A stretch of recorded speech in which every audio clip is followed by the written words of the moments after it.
Assalamualaikum warahmatullahi wabarakatuh. Kumpulan kami akan membincangkan tentang kepimpinan Datuk Seri Muhammad Najib bin Abdul Razak.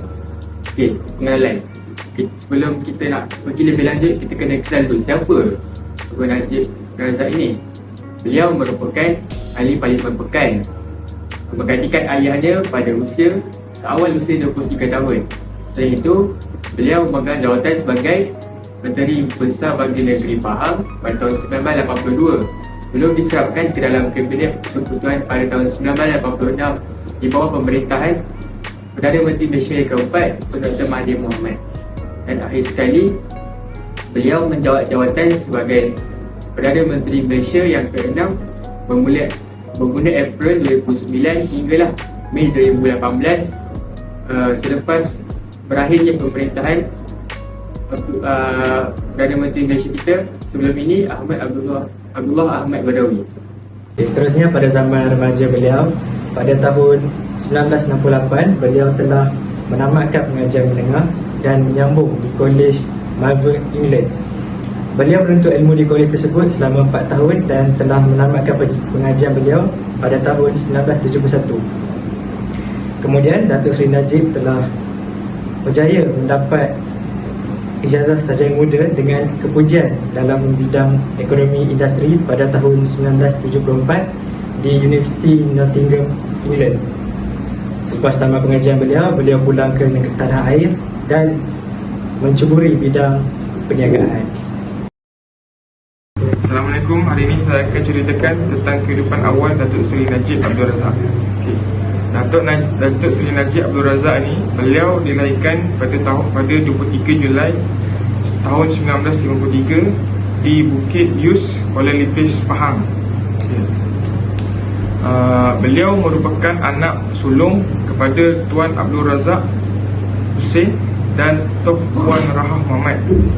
Beliau memulakan pelajaran menengah dan rendah di Institut St. John Kuala Lumpur dan menyambung pelajaran beliau di Kolej Lelaki Malvern di Worcestershire, England. Salah satu fakta menarik tentang beliau, beliau merupakan satu-satunya anak Perdana Menteri yang pertama yang telah menyambung legasi bapanya pada era moden politik di negara kita. Seterusnya saya akan memberitahu suri teladan Datuk Seri Najib. Yang pertama, ikon yang bergaya. Beliau menjaga keterampilan beliau. Contohnya, semasa beliau menghadiri suatu majlis, beliau akan memakai pakaian yang kemas. Yang kedua, suri teladan yang kita boleh contoh daripada beliau seorang yang penyayang terhadap haiwan. Hal ini boleh dibuktikan melalui pernyataan berkaitan. Beliau telah memaknai pernyataan berkaitan kekejaman haiwan terhadap haiwan pada 19 Jun tahun 2015. Yang ketiga, beliau juga seorang yang menjaga kesihatan. Beliau sering bersenam di gimnasium walaupun sibuk dengan kerja harian beliau. Itu antara suri teladan yang patut kita contohi daripada beliau. Seterusnya, untuk garis masa penting Datuk Seri Najib Razak. Pada tahun 1974, beliau kembali ke Malaysia setelah tamat pembelajaran di luar negara dan bekerja untuk Petroleum Nasional Berhad atau dikenali sebagai Petronas. Pada tahun 1976 pula, pelibatan Najib Razak di dalam dunia politik bermula selepas pengangkatan bapanya secara mengejut akibat penyakit leukemia. Beliau telah dilantik menjadi Timbalan Menteri Tenaga, Telekom dan Pos pada tahun 1978 dan pada tahun 1981 pula beliau dilantik menjadi Timbalan Menteri Kewangan.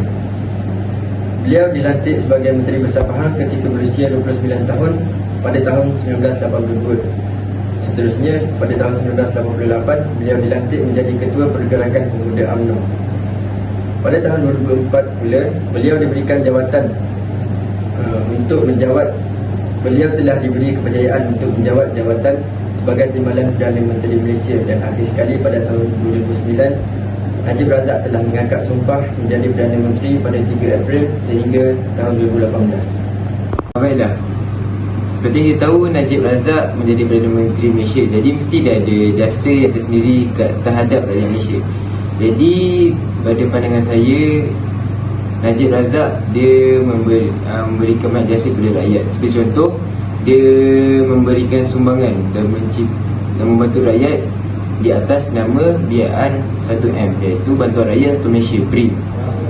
Seterusnya, dia juga mempromosikan menaik taraf dan memajukan pelancongan di Malaysia sehingga Malaysia menjadi negara pelancongan yang terkenal di serata dunia.